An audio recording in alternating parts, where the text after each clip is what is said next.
All right, Carson, I have a question for you. Hit me. How does it feel to be a podcaster? About the same. About the same as before. No, it's been really nice. We launched this podcast in between episode 5 and this one, the 6th.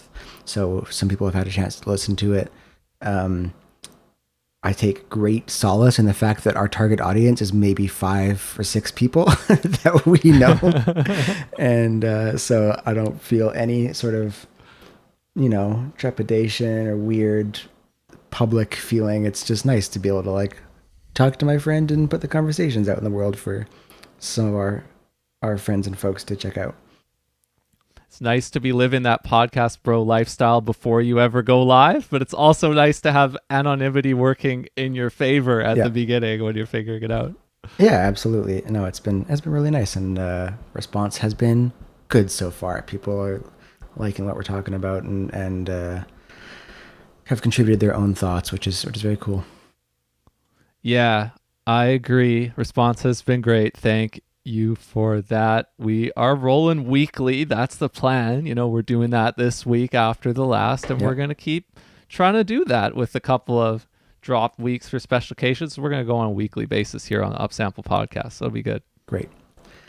Looking forward to it. And I guess we don't have I like it when people contribute their thoughts, and the people who are listening probably know you and I and can get a hold of us with what they think about things. But I'm I don't know, one day we'll have an inbox or something, or a response form. But I mean, if you're listening to this, you probably know Will or myself. So hit us up with what you think about stuff, because sometimes we talk about we're going to talk about a complicated topic today and maybe miss some points or miss some nuance, and would love to hear more perspectives.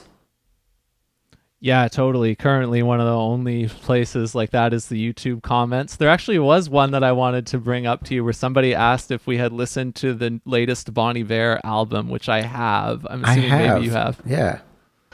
Was this someone just in the context of what do you think about the record? I don't know. That was the entire comment as far as I can recall right now. I look it up and check, and it was somebody who I didn't know, so it's hard for me to say. But I listened to it. I have kind of a funny personal timing thing with it that maybe you're aware of or maybe you're not. It wasn't my favorite Bon Iver, I don't think. I wouldn't say. But what did you think about that album? It's like Sable Fable, or what's it called? Yeah, Sable Fable. I liked it. I probably liked the Fable side more than the Sable side. It hasn't been on heavy rotation for me. I think there's a really good, it's not a positive review I wouldn't say it's a positive review of the album, but it's a good review of the album on the website Hearing Things. Do you know about Hearing Things, the music journalism? Yeah. It's sort of the post Web 2 pitchfork or something, newsletter pitchfork for the modern age. Although they would hate that. I'm sure they would hate that comparison. I'm just as far as an authority, where I read what they say, and it's I take what they say seriously, and I do not take what Pitchfork says seriously anymore. There's a good, or at least interesting or thought-provoking review of the Bon Iver record on Hearing Things, where they talk about how this is Justin Vernon's kind of response to the perception that he's just a sad, it's sad music that, all the way from For Emma Forever Ago, that he was making sad records. And then this album, he's ta-da, I'm not sad or whatever. It's not about that anymore.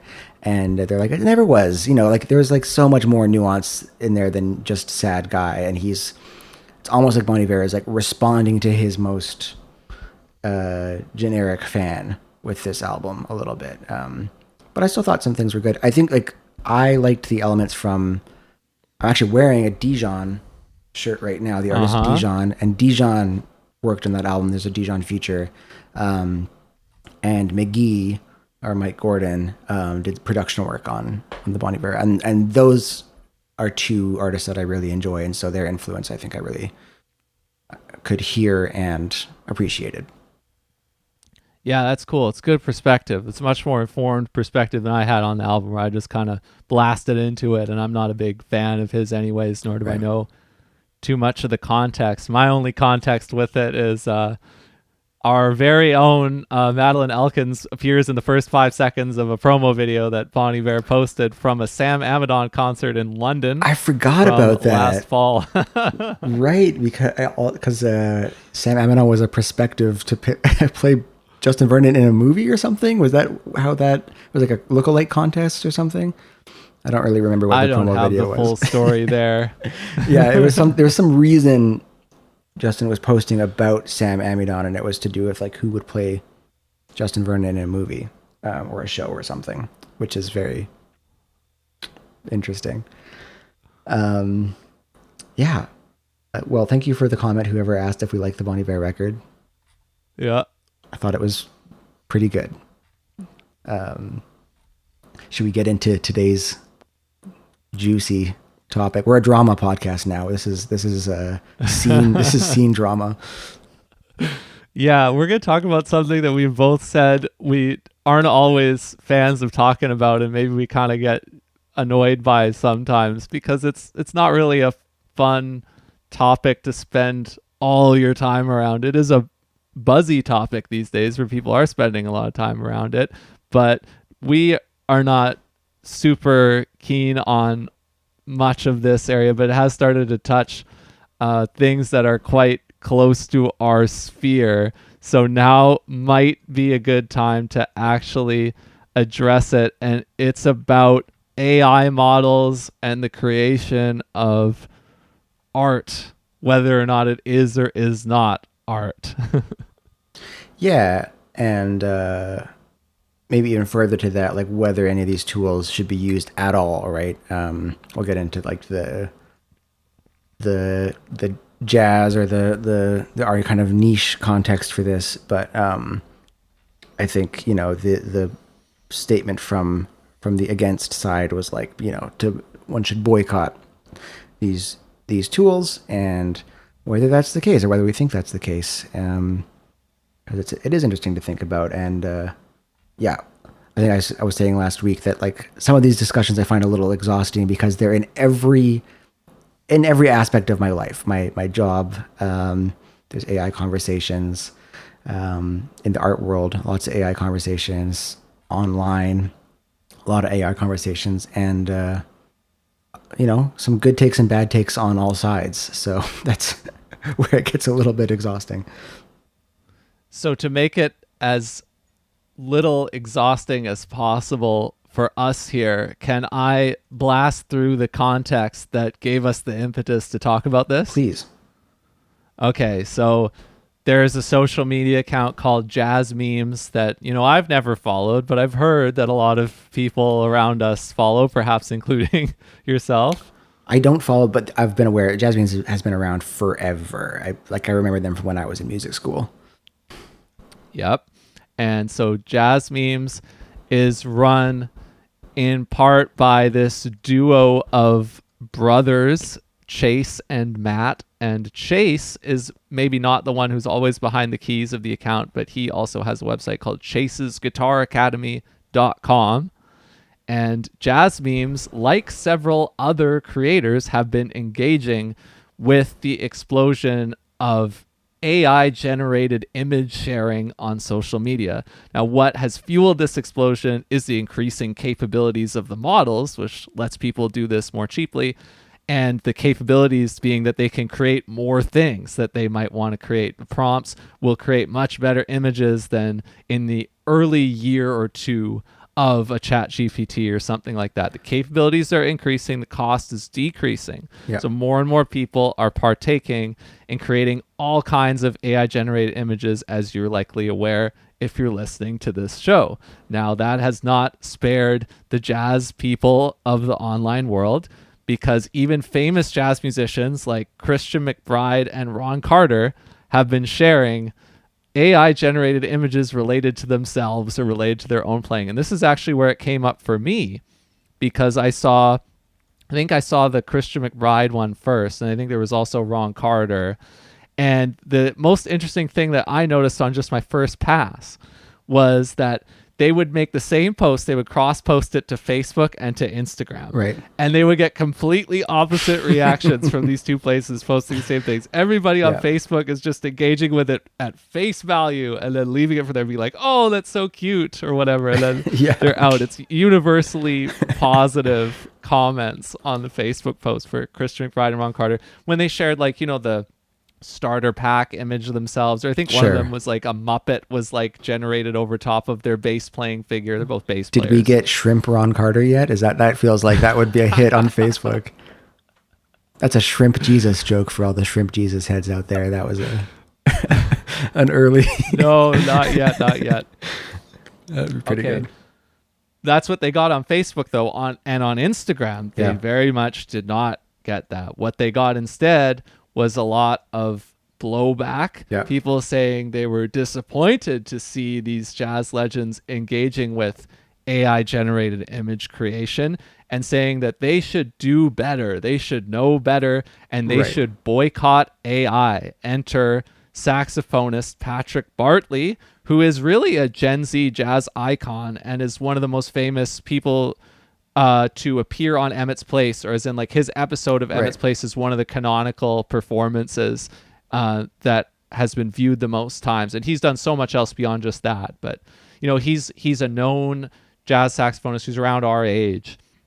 And he made a long post in response to not just the Christian McBride and Ron Carter things that I saw, but like I believe, and again, I'm not like a follower of JazzMemes, but I believe the JazzMemes social media account started sharing images that were either AI generated or involved in this mess at some point in the month of March. And so Patrick Bartley comes out with this post, boycott AI. And I will just link to this post. I'm not going to read from it like it's the Living Wage for Musicians Act or anything in this part of it, but he talks about how we need to do better, basically, and we need to stop supporting AI because we need to defend the artistic practice, which is under siege by this new force. That's the gist of what he said. And so then Chase from JazzMemes / Chase's Guitar Academy, he writes a blog post, which is quite clearly an AI-assisted blog post, I will say, the way those subheadings are structured, called "There's No, quote, AI, unquote, in art." That's the title of the blog post. And he rebuts what he understands Patrick Bartley to be saying. And the gist of his argument that I took away from that pretty long blog post is that he doesn't see the artistic practice and the phenomenon of AI generation for images and such as being at a crossroads, because in his opinion, making images with AI isn't art, and it will never be art because it comes from a different intention and it intends to serve a different purpose than what art does. And in fact, it may even enable art. So we have this dichotomy that we've set up with these two things. I guess we could start with the blog post. Do you feel like I summed that up correctly, or is there anything else that you want to touch on from the blog post from Chase? I was going to maybe start with the catalyst, or like the thing that Chase is responding to first, to Bartley's post, to just like dig in a little more. He says a couple things that I think are worth exploring, or at least just to like outline his arguments, right? So he's saying that, like, I'm summarizing here, I'm not going to quote either, but, you know, that accelerating the use of this technology risks accelerating the replacement of artists, right? That, like, the more people are engaging with this, that, you know, there's this replacement problem, right? We talked about perfect fit content on Spotify last week and how that's harmful to artists. And so, you know, this is kind of a version of that argument that, like, you don't want to keep enabling these tools that risk replacing what artists are currently doing and currently being paid for. Bartley doesn't mention this, but I'm going to include it in the anti-AI camp, which is that, you know, the existing and available AI models were trained on data sets of art without artists' consent. I don't think he mentions that in the post, but that's maybe one of the largest objections artists have, or should have at least, to use of these tools. It's you know, almost exclusively non-consensual training. So just scraped from the internet, scraped from pirated libraries. And so that's a point. Bartley says there's no measurable benefit to generative AI that doesn't come at the expense of creators. So that's kind of the first point I was just talking about. But he's saying that like anything you could say that's a good thing, you're really still stepping on the toes of an artist.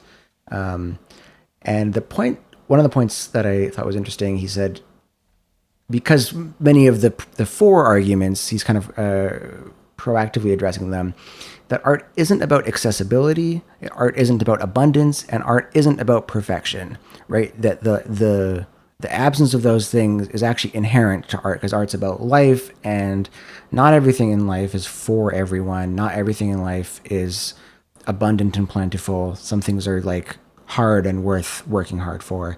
And the perfection point, obviously things have to be flawed and human to be art. Yep.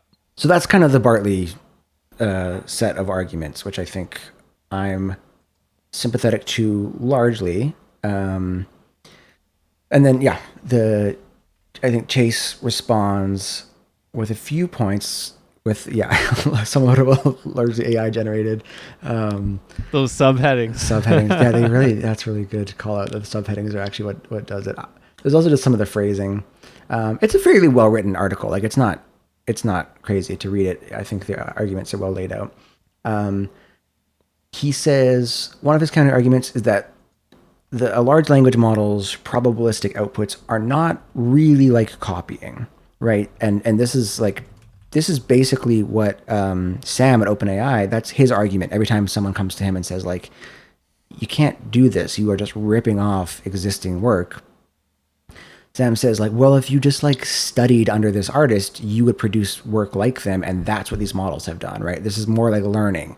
They've just ingested a lot of it and can produce work like it because they've learned it. Obviously, to what extent do you agree with that? I'm curious before you go any 0%. further. I don't, not at all. I don't think that works like learning. The probabilistic outputs, because of the training set it's trained on, it is replicative, right? Like it's, and I think to give them, I'll get into this point I'm making there, but like just to say that they've learned gives these models way more credit than they're due. And really one thing they're quote unquote good at is imitation and copying. And so, I don't particularly agree with Chase's argument there. That's like, oh, it's learning, copying, whatever. Like the output is more like a copy, and these tools aren't learning in the way that I would think about humans learning. Nor do you agree with Sam Altman. Nor do I agree with Sam. No.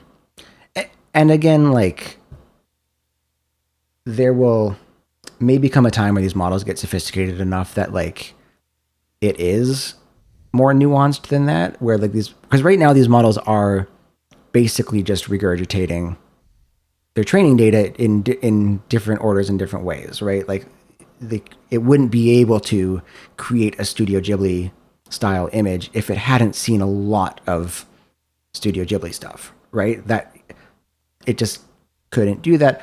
One day, maybe these models get to a level of sophistication where they can actually like ingest an element of,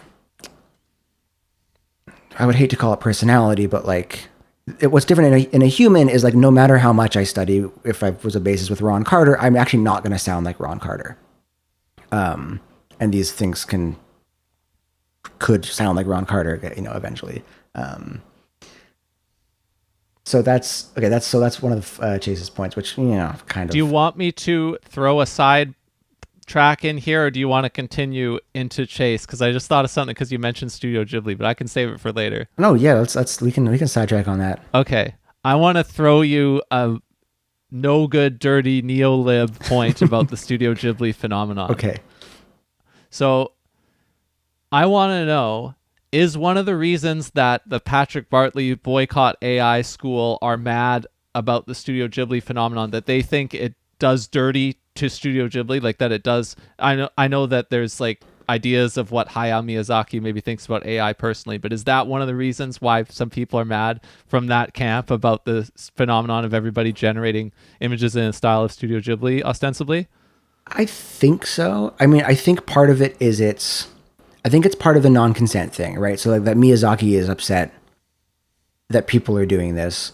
Because if Miyazaki was like, ha, cool, everyone go for it, I think people might feel a little bit differently. And even then, absent that, that even like people object to the use of these tools generally, right? So even if there's a creator going like, please help yourself, go for it, that like the boycott AI camp would rather that people don't use these tools at all because the more they get used, the better they get, or the more money those companies get, or whatever. So that's how I kind of understand the anti camp. But do you have I'm sure you have a response to that posture. Yeah, I mean, I am very sympathetic to the consent thing. And if we make that one of the themes of this episode, I think that's great because I think we might converge in half an hour at like the moral consent aspect of this is like the most salient one, and is like the main reason to be upset about this. But like in terms of commercial or IP or whatever conflict, I mean, I went to an IMAX screening of Princess Mononoke with Vez the day that this phenomenon broke out. Okay. It was like March 31st. We happened to already have tickets to a Studio Ghibli screening of a film. There's no way that this hasn't been a windfall for Studio Ghibli commercially. The amount of attention that they're receiving from this. I don't believe whatsoever that it is commercially harming Studio Ghibli. Right. In fact, I would say it's 1,000% in the opposite direction. They are so much more visible, and so many more people would go to see the films, because it's front of mind for them. That their attention and the currency of their attention has increased so much as a result of this happening, and they didn't have to spend any marketing dollars to do it. So like, if you look at commercially, it's really hard to say that anybody has who lost would money get into the limelight would be harmed. So I think focusing on consent is appropriate, because if the IP owner doesn't give some kind of moral consent to this, then that's icky, right? And it is a moral consent. It's not a legal consent, because the really dark part of it is the legal consent has probably already been signed away by you agreeing to the terms of service or the end user license agreement of whatever social media or anything you use. So it's not like there's a legal argument to reclaim your consent unless we totally overhaul IP law in the age of AI, which is a bigger thing than either of us could talk about today. But it's like, it's about the morality of the consent, not a legal consent. Totally. And again, like, the legal aspect of it, or even, and that's maybe where things get like quite sticky, and why this has become such a hot button issue is it's like, it's new and it's concerning. I think people are legitimately looking at, images that you used to have to like pay an artist for, and you can just generate yourself if you want to, and saying like, whoa, that seems like a pretty serious potential job loss for designers and artists and the sort. But that copyright is completely unsuited to handle any of this, right? Like, Ghibli doesn't have a trademark on that style. There's no way you could, someone could like make that the, logo of their company, and like wouldn't necessarily be able to win in a lawsuit, or wouldn't necessarily lose in a lawsuit against Ghibli. Like, it's just so copyright's really unsuited for the internet in general, and we were finding that even like 5-10 years ago, and like now it's really not up to snuff, right? So yeah, I think the consent thing is important, and we'll talk about that maybe a little more, because I have my own kind of thoughts as we get to the further into these arguments. So yeah, that's Chase's kind of one of his main first points is like, you can't call it copying. And so I would say you can call it copying, or roughly copying, imitation, right? Like, someone who's, making counterfeits of a painting or whatever, even if they're like not as good or not exact, like if they're substituting for the work of an actual artist. He also argues that Patrick Bartley sets up this like false dichotomy, right? Bartley says either we, he basically says either we like keep caring or we die, I think is how he refers to it. Or as if we stop caring, we die. That these tools basically enable people to like take this like backseat, that they can like kind of stop being artists, right? Like if you just can type whatever you want into image generator or a music generator, that like there's this kind of, what do you do? What are we even here for anymore, right? If we're not making art ourselves anymore, then we're a dead species. And I think Chase correctly argues that's like not really the two options in front of artists, right? Like this stuff is already in wide use. Artists are still making art. In fact, some people are like using these tools to make art. Conflicting feelings about that, but like he kind of says like you can't really say it's just a one or the other, right? There's probably, as with everything, some middle ground. Yeah, I mean, I don't like the logic that Bartley uses there either, because what I took from it was he's saying like the fact that it's becoming so much more common that people generate AI images, it devalues art itself for humanity. And that I don't like that, because that's the same logic that you could use to say like, oh, if your music doesn't if nobody's listening to your music, then it doesn't matter. Like it's like a tree falling in the forest sort of situation. And that's not true, because not only is it just okay to make your art no matter how many people, few or many, it reaches, but also like there's some of it is legible and some of it is always going to be illegible. And so who's to say whether that's even true about a given piece of art? So I think if you keep thinking that way, it's pretty unkind, in the way that I think most people in this camp wouldn't want to be unkind, and they would want to have empathy for it, Yes. Yeah, I think maybe on that point, because it's one of my kind of takeaways, is when you are saying that, like, you're going to start, you're going to stop mattering, you're going to, stop producing, stop caring, and this stuff is going to replace you. You're maybe giving some of these tools way more credit than what they deserve. I'll get into the point, a little more to that point after I talk about the rest of Chase's thing. But it also kind of has echoes of, and Chase actually talks about this, these like, and I think we talked about this even last week, that these like technological moral panics that happen, especially from the arts, every time a new technology comes around, right?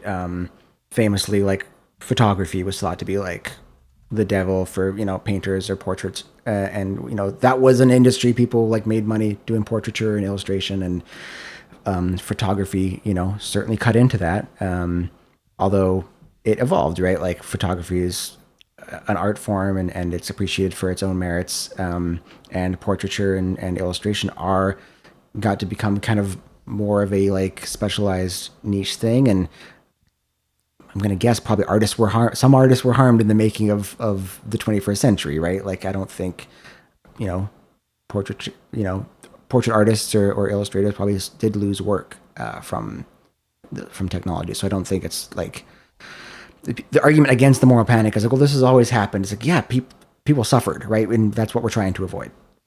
But again, that like, oh, we're done, we're doomed. It hasn't been the case yet. And so I think that's the false dichotomy option, is like, it's art keeps happening. Life finds a way. Yeah, here's a more concrete example of what I was referring to, because his actual quote that I was kind of addressing, Bartley, from his Boycott AI post, he said, quote, "By allowing the spread of AI beyond simple private novelty, we are effectively reducing art to nothing but the end result." Right. Now, here's an example of that. So it's easy to say in the abstract, like, music blogs are dead. Sure. And there's a lot of truth to that. Yeah. But I'm doing something that you could call a music blog, and I started in the depths of the dead, and I have turned it into something. And whether or not you call it a music blog is an open question, but that's kind of the thing that it most resembles, if you want to compare it to some kind of archetype. But I have been able to do it because some conditions in this area are better. Like it's easier for me to set up something that's like blog plus newsletter plus subscription than ever before. And so in that sense, music blogs are very much not dead. But if you compare them to a previous time, you could obviously say like, oh, technology has wiped them out. The shift of the technology means that music blogs are dead because they don't occupy the same space that they did before. And yet, because I have a thing that is like not super legibly on the archetype of a music blog, my thing is able to work right now despite all that. And if you just keep talking about the overall trend, you're gonna miss somebody like me who is trying to do something there. And again, I think that's what these people don't want. I think they do, like I do. We want to go into the nooks and crannies of the culture. We want to celebrate people who are doing something that's in the alternative or whatever. And thinking too much this way is we're all just talking about the big trend. But I mean, not everybody is on this big trend right now. Like the percentage of the people in the world, or even the people who use like social media that are actually going out of their way to generate AI images, is probably still really small. And I don't even think it's because the vast majority are like actively boycotting them. I think this is just like in the early adoption thing right now. It hasn't crossed in the mainstream. So there's still this huge wave that they can talk about in terms of what's coming and what it might kill. But like that's not, I don't think that's appropriate to talk about that and say that we're killing off something else that like we've always done in various ways, you know? Yeah, and I think, and maybe I want to like zoom out just a minute here. I think to quickly sum up the rest of the Chase arguments, he talks a little bit about like AI upside, right? That like if we're, you know, these technologies are capable of some interesting things, right? We still want to be using that for like cancer research and development, and he's kind of using the enablement argument there, that there's this upside that like we don't want to lose by just like boycotting and shutting it all down. Don't really, or maybe I'll touch on that in a little bit. I think that's fine. I don't think that's really pertinent to the discussion about like the use of AI tools to make artwork. I think some of that stuff, research and even development work, can continue, and people can still choose to like not engage with this stuff to do work that humans are objectively a lot better at, right? So that's that. I think to zoom out from, you know, that's Bartley's argument, that's Chase's set of arguments. First of all, I think that like I am sympathetic to, you know, Bartley's and you know, artists in general. I think like in the comments of the JazzMemes post about this, and I think in Bartley's post about this, we've got like friends and, you know, other musicians that I follow, professional musicians that are, you know, very anti the JazzMemes thing. And I totally get it, partially because some of the other things we've talked about as far as music technology goes, artists know they're about to be screwed, right? Like that some source of revenue for them is about to be either taken away or changed drastically, and they are going to have to once again adapt to some undesirable new condition. They had it with streaming, and maybe some people foolishly thought like, oh, maybe this would be a good thing for me, and, you know, I don't have to sell CDs anymore. And again, there's exceptions. Streaming's been great for some folks, but I think the majority of artists, especially in our niche, especially in the jazz world, are thinking like that. They feel like it's been worse for them. They certainly think this new technology will be worse for them, because, you know, while AI generated music is not particularly good, we're already seeing the effects in terms of like perfect fit content. We didn't talk too much, but Mood Machine has a whole kind of chapter about AI's use and how Spotify thinks there's tons of upside for Spotify and going to like AI generated perfect fit content, because then they don't have to pay anyone. They don't have to license it from, you know, these companies like Epidemic. They can just make it themselves on demand. I think I said it was like nectar to Spotify's business model wise, and that they won't be able to resist it no matter how much it sucks for everybody. Yeah, that's right. Yeah. So I totally understand the concern, and I think it's valid. My immediate grumpy reaction to the whole discourse that I say like, oh, this whole thing kind of annoys me, beyond just the fact that there's you know, fretting and moralizing about this, is that too much fretting and moralizing about this actually gives these companies too much legitimacy. I think AI art should fail and will fail on its own merits because it just kind of sucks and it's tacky, and the Ghibli images are, your coworker is gonna post one and like you'll go like, that's lame. Like, I don't know. You want an image of yourself? Ask your artist friend to do that, or make an artist friend. You know what I mean? Like, this stuff isn't actually like socially cool. It isn't particularly good. The image stuff, I mean, you can say like it's high fidelity, but like art wise, it's not good or interesting, right? It's like this regression to the mean problem that the AI models have. It's not creative. It's not original. It's not that. It's just not good. So just like, don't keep giving it air, because the more people panic about this, the more legitimacy you give OpenAI, Sam Altman, et cetera, to say like, this stuff's going to replace everyone, so we should be investing millions of dollars into my company. I gotta say too, that was so obvious to me because Vez and I went to watch that movie on the day that the Ghibli thing exploded out to the world, because I got a front row seat to like, man, the real art style is way better than any of these recreations. They're just in the mode enough that you recognize it as an attempt to ape something, but you're never going to confuse it with the real art style if you're actually sitting down to watch a Ghibli film, especially in IMAX. I mean, that's like I got the most obvious treatment of that right away. Totally. And that's where like, I think Bartley's right that like, this accessibility, abundance, and perfection, like everything that's like off about AI art is that it has like zero personality, right? It's just this like amalgamation of everything it's seen.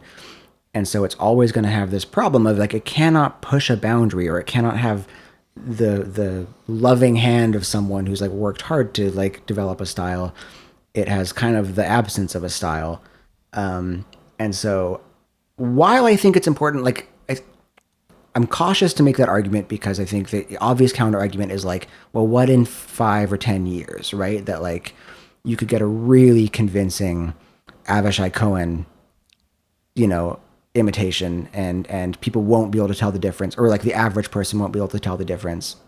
So I don't want to say like, hey, don't worry about this. I think too much like mudslinging about this is helping the AI companies much more than it's like hurting them. Dismissal is a better, giving them a taste of their own medicine, or not. It's not the right expression, but like dismissal would do more for the cause than like outrage. Sure. I guess that's the intention of the boycott, is you want people to stop doing it. But like dismissal is like, it's a bigger own to somebody you want to stick it to often in the media space than like trying to attack them or like campaign against them. Like if you just dismiss them, then you make it easier for somebody else to dismiss them too, and not feel like they have to weigh in, and then it doesn't keep escalating and you don't keep talking about it all the time, which I think is what we find annoying.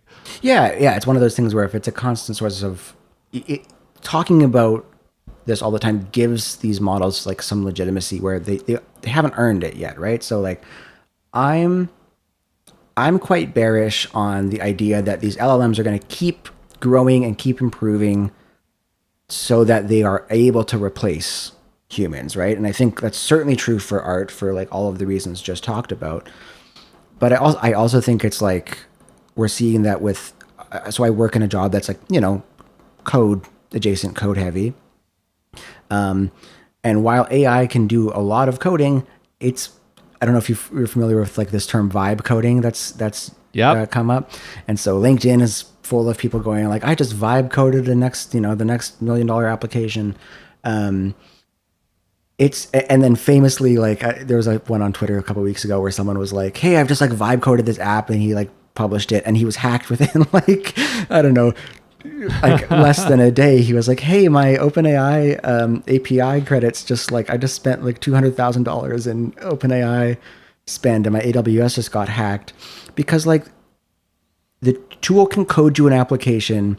It cannot make smart decisions about like what to do. It doesn't, if you don't know what you're doing, it like the stuff isn't really there yet, and it's a long way from being there.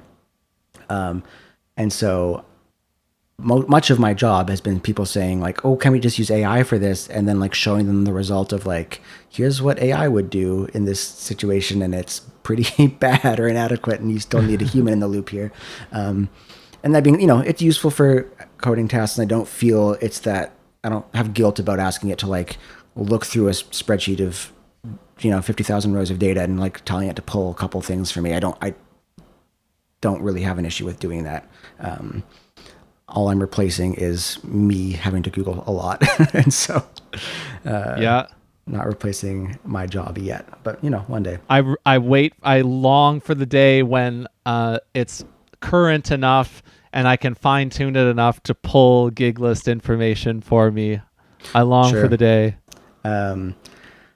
So that's kind of one of my main thoughts about all of this is like the stuff's not that good. I actually, having seen a lot of it, and a lot of it, even in the uses, it's the things it's supposed to be best at, it's just not that good. And so in our community, whether JazzMemes is posting AI generated art, just unfollow JazzMemes. It's not even like it should be boycott, not because like that's going to harm the companies, but because it's tacky and bad, and it's just kind of crappy. And so you can use your own judgment and taste to go like, I don't like that. I think it looks tacky and bad, and move on. The other point, and I think Chase makes this, and this is one of the things in his essay where I was like, this. I took his argument in better faith than I originally did when I first read it, when I first skimmed the article. Is he made the point about we should be focused on that consent model, right? That like a total boycott removes artist's seat at the negotiation table. And I hope lesson learned with streaming that like Merlin, for example, didn't really think. I mean, Merlin kind of almost operates like a major. Merlin's like a. How can you explain Merlin to I don't know if I Yeah, can. so I have a client who has a big distributor, and their distributor is a member of Merlin. Sure. Merlin has aggregated a whole bunch of independent players like distributors and large labels, Yeah. and represents them so that they can be of a size that's almost like the size of one of the three majors, so that they Yeah. can negotiate with people like Spotify and try to have similar amount of leverage as the majors. Yeah, it's a representative entity for a whole bunch of conglomerated indie players.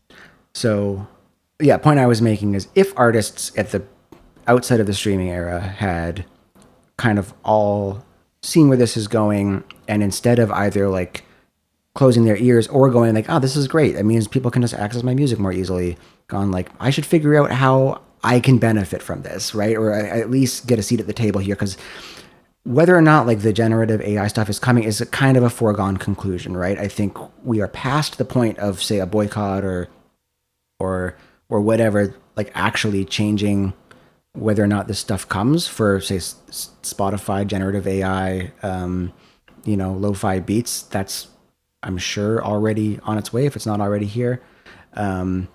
So it's a little too late to put the toothpaste back in that tube. So if it's going to be here, you better hope that artists can like begin to figure out how they get compensated for this. And the fact that the existing models were trained usually illicitly, I think that's been pretty widely reported that like some companies use literally like pirated streams. And some people, YouTube videos and whatnot have been used to train these models. So I agree the ethics of using these models to generate art right now, not great.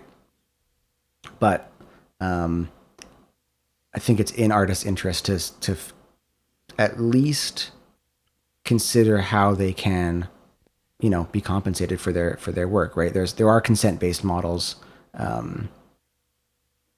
none of which I'm super familiar with, but I know like the artist Holly Herndon has done some interesting work on consent-based LLMs, and that's worth checking out.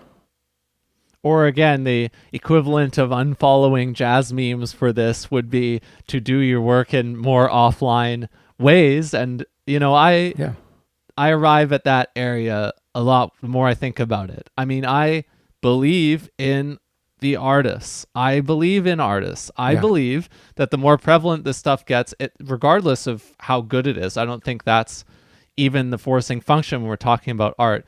No matter how much more prevalent it becomes, I think to the extent that it becomes more and more prevalent, people will continue to set aside more and more appreciation for Yeah.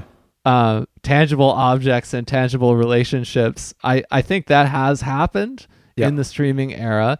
And I've alluded to that when I've said things like, well, one of the things you have to have as a response as an artist who's confronting this is you have to still have an offer out there that allows people to take you up on it and connect with you individually. And if you don't even make an offer, then you are kind of consigning yourself to working in the streaming world, just in terms of like putting out music. If you don't make something special that special people can get to have a special thing with you, then you're not going to have a special thing with anybody. Yeah. And I believe in artists to the extent that the more they witness this stuff going on, that the things that they do create, the offers they do make, the invitations that they do give to people to have a special thing with them are going to continue to be appreciated. Yeah. And there are many ways to grease the wheels of that world, like patronage and donations and, DIY operations as well. I don't think that's ever going to be squashed, no matter how much AI stuff there is in the world. Yeah. And if there's more of it, I think if anything, it could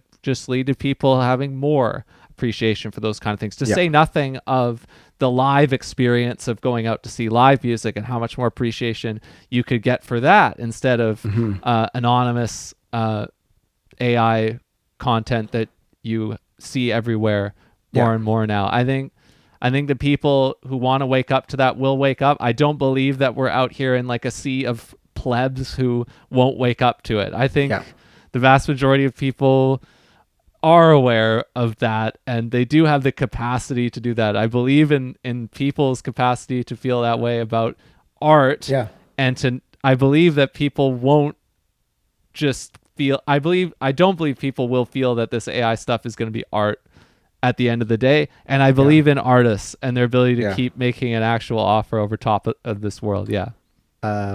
Totally agree with that. And that goes into like my last kind of note I had here, which is basically, it's kind of like the Big Things Coming article we talked about in this second episode, the article that I wrote, where my conclusion was like, if this is talking about the platform internet, if Instagram is not going to make you famous and you shouldn't worry about like getting a huge online following, then you should take that as license to be a weirdo, that you should figure out what your niche is. And in this case, in the AI example, if lo-fi beats and background piano jazz, are going to just go to AI, because that's a pretty easy thing for AI to copy, then that's license for you as a human creator and artist to get weirder, because AI can never push a boundary.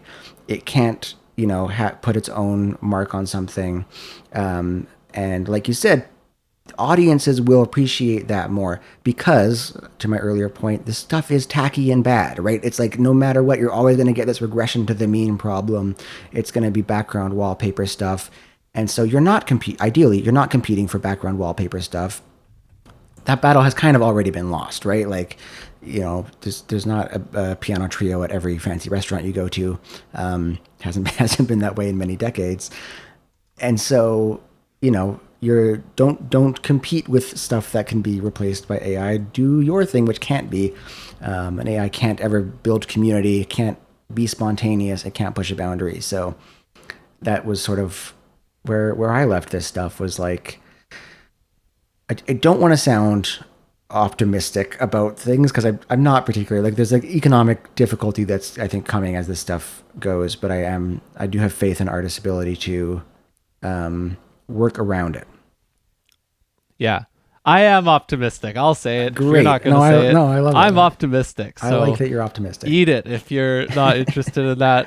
That's too bad. I'm optimistic in the same way that I would have been trying to figure out what was going to happen with the internet in the 90s. I'll use that cliche. It's not the same. It's not identical. History never repeats itself. It only rhymes, right? But, you can apply the same idea here and ask what's coming next. And you can look back at different points in history when it's like, oh, when could I have asked a similar question about this? And what ended up happening? Right. I mean, yeah, internet hasn't been all good. Has it been providing opportunities for a lot of good stuff consistently? Yeah, over the last 30 years, totally. So yeah, that you can look, I guess that's true. You could look at any of those questions and you could look at it either way. But when I look at, oh, what would I have come to if I asked this question in the early 90s about the internet, or what would I have come to if I asked it at whatever time, I'm probably going to look at it optimistically each way. Maybe that's just how I'm wired. So we could see how it ends up going. But yeah, that's the perspective I'm bringing. Oh, I appreciate that. And it's always both, right? It's like, with the internet good or bad for artists? Both. And, I think you could certainly make the argument like on net, maybe better. We've kind of talked a little bit about that in our discussions about streaming and whatnot. And this is another case with AI where it's like, it's going to be different, and it's going to probably be harder in some ways and more interesting in others. The mudslinging feels tiresome. Feel free to, unfollow people who are posting AI slop because it's bad. No one likes to look at it. So opt out. I'm going to hit you with another dose of optimism here. Okay. Great. I think there's for now you extrapolate this as you wish, but slop was not invented by AI. There's a lot of human slop. There's a lot of SEO. You used to call this like SEO garbage or SEO bait. Yeah. And the first thing that AI slop is going to slop all over and consume and obfuscate and erase is human slop. Yeah. And this is same kind of perspective too as how I was talking about what you call the false dichotomy between those two sides we set up. Is like, yeah, I don't think AI slop is bound to replace human slop. I think if you do think that, I think you're giving people out there just no credit, that they're not going to be able to ever take the wheel and enjoy something. Like, people know how to do that. And AI slop is going to kill human slop because as the Google SEO world deprecates, then there isn't as much need for that kind of human slop. And now there's a different kind of AI slop that's like still trying to operate in that world. But, in the next world, the net amount of slop, how much will it really have increased? It's going to still be a percentage of the content out there.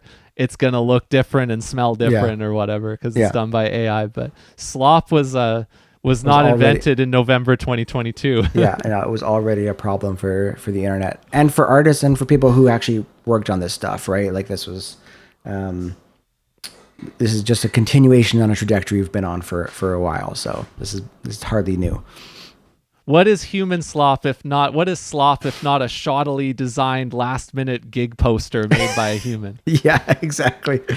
Man. Speaking of someone who has made them. Yeah, exactly. I'm sure I've got some actual poster slop. Yeah. Great. Well, problem solved. We've solved AI. Glad that we solved the issue. Absolutely. My P doom has decreased. That's great. We've I know there's so much more to these discussions, and I have some obviously sympathy to all sides. I'm a little more on the side of the artists on this one, but I'm also kind of against the panic because, again, I think we get some agency in what the future looks like. So it's you can exercise that and just opt out.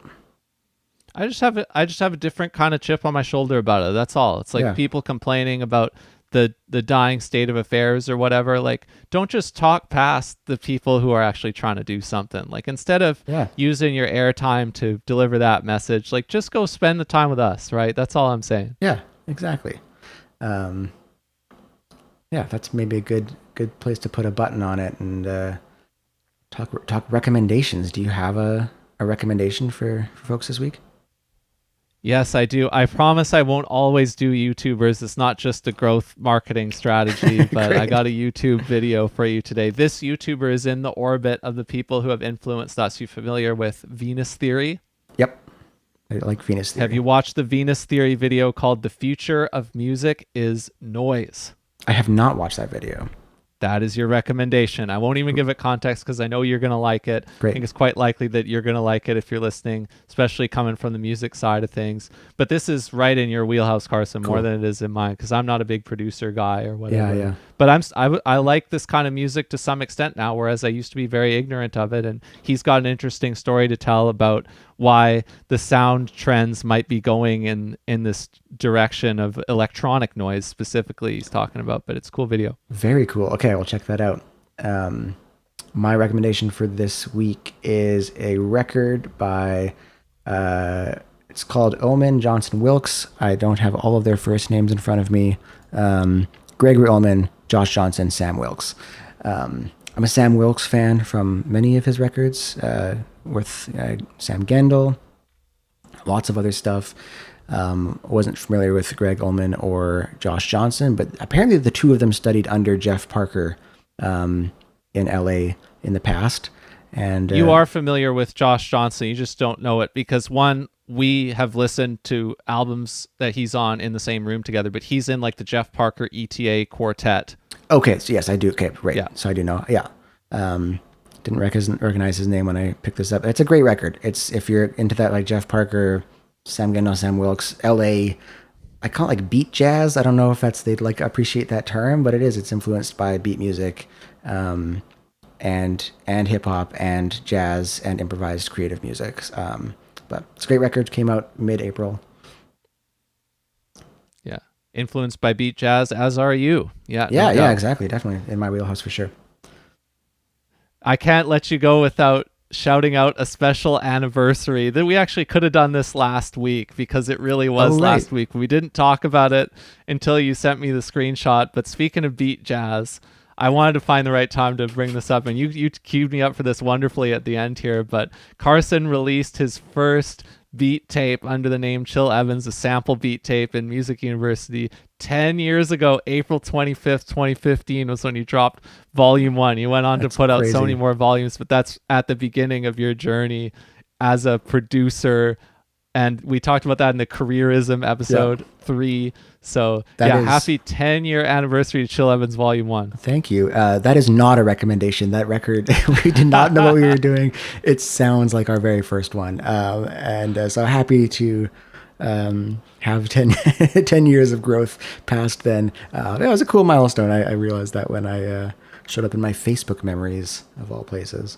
But thank you. You bet. All right. Upsample going out. We're going into a bit of a shorter timeline here. We had some rambling pre-launch episodes. Don't know what it's going to look like in the future, but maybe it's going to look more like this depending on what we talk about. And it is a beautiful day here in Vancouver. Yeah. So I hope you have a lot of fun with your family and get out there and you have a good weekend, my man. You too. Enjoy the sunshine.